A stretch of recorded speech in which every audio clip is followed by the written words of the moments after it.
آپ دیکھ رہے ہیں پاک سندھ 24 نیوز میں ہوں آپ کا ہوسٹ عرفان شیخ کراچی سے رپورٹ کر رہے ہیں عجب خان۔ اتحاد بین المسلمین کونسل کے چیئرمین کا اتحاد اور انسانی حقوق کے تحفظ پر زور۔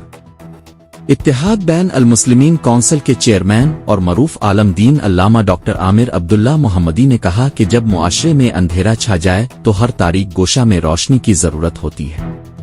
وہ سرجانی ٹاؤن میں یونائیٹڈ ہیومن رائٹس کونسل کے مرکزی جنرل سیکریٹری صالحین سلفی کی جانب سے منعقدہ سیمینار سے خطاب کر رہے تھے۔ انہوں نے کہا کہ حکومتی اداروں اور سماجی تنظیموں میں موجود دیانتدار اور مخلص افراد کو ایک دوسرے کا مددگار بننا چاہیے۔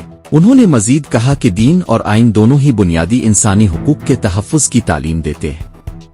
اس موقع پر یونائیٹڈ کونسل کے chairman Abdul Aziz Arain, general secretary Saleheen Salafi, سرپرست رانا تنویر، چیف آرگنائزر رانا سعد انجم اور دیگر شخصیات نے بھی خطاب کیا۔